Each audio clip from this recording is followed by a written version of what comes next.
नमस्कार दोस्तों भारतीय अंतरिक्ष एजेंसी इसरो ने चंद्रयान 3 को लॉन्च करके एक इतिहास रच दिया है। लेकिन उसका यह काम भी आपको छोटा लगने लगेगा जब आप इसरो की अगली योजना के बारे में जानेंगे, महाप्लान के बारे में जानेंगे।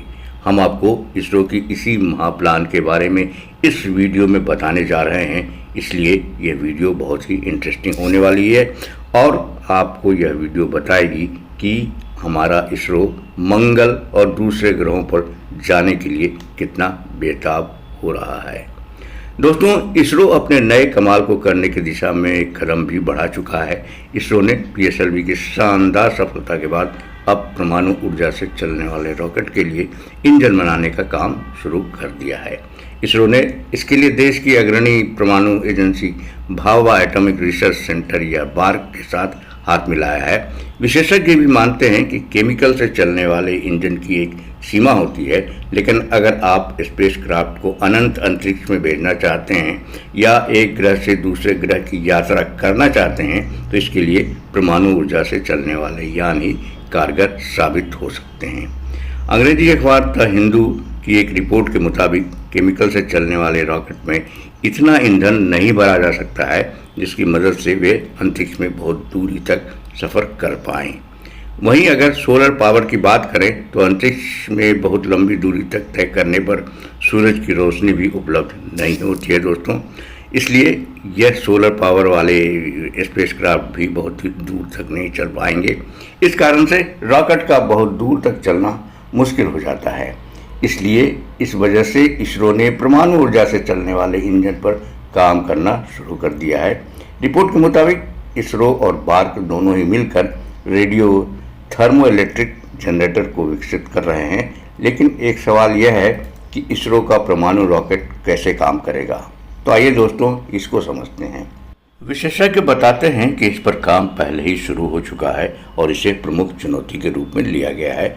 इस काम को जल्दी ही पूरा कर लिया जाएगा।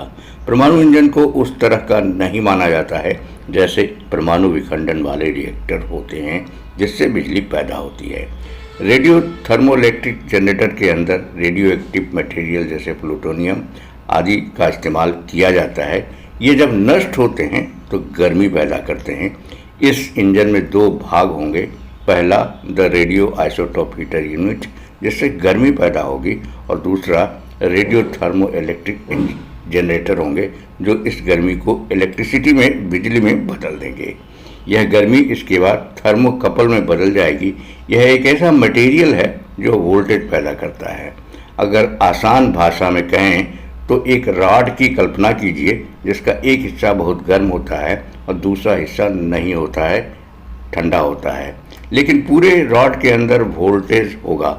इस वोल्टेज का इस्तेमाल बैटरी को चार्ज करने में किया जा सकता है जो सैटेलाइट को ज़रूरी ताकत मुहैया कराएगी। कोलंबिया यूनिवर्सिटी में साइबर सिक्योरिटी विशेषज्ञ का कहना है कि रेडियो थर्मो इलेक्ट्रिक जनरेटर के लिए ग्रहों के एक सीध में होने से कोई मतलब नहीं होता है। नासा वैसे भी इस तरह के परमाणु इंजन का इस्तेमाल पहले से कर रहा है। दोस्तों, ऐसा इंजन तैयार करना बहुत मुश्किल भी नहीं है क्योंकि विशेषज्ञ बताते हैं कि रेडियो थर्मो इलेक्ट्रिक जनरेटर कोई नई बात नहीं है। अमेरिकी अंतरिक्ष एजेंसी नासा के स्पेसक्राफ्ट वॉयेजर, कैसिनो और क्यूरियोसिटी भी इसी तरह के इंजन से चलते हैं।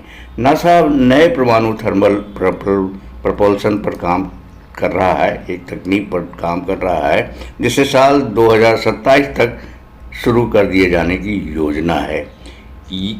इस नई तकनीक की मदद से अंतरिक्ष यात्री बहुत तेज़ी से सुदूर अंतरिक्ष की यात्रा कर सकेंगे। इससे नासा के अंतरिक्ष यात्रियों के मंगल ग्रह और चांद पर आसानी से जाने का रास्ता साफ हो जाएगा।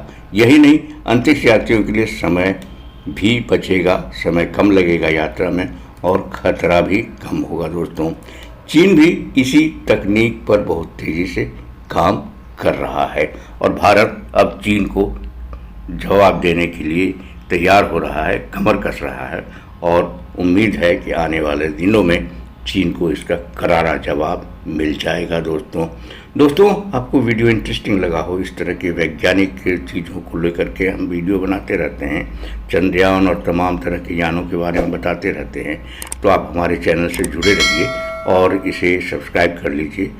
वीडियो पर एक कमेंट आप ज़रूर करिएगा कि वैज्ञानिक चीज़ों पर वीडियो आप कैसा देखना चाहते हैं और क्या हम उसे नया कर सकते हैं। तब तक के लिए आपका धन्यवाद।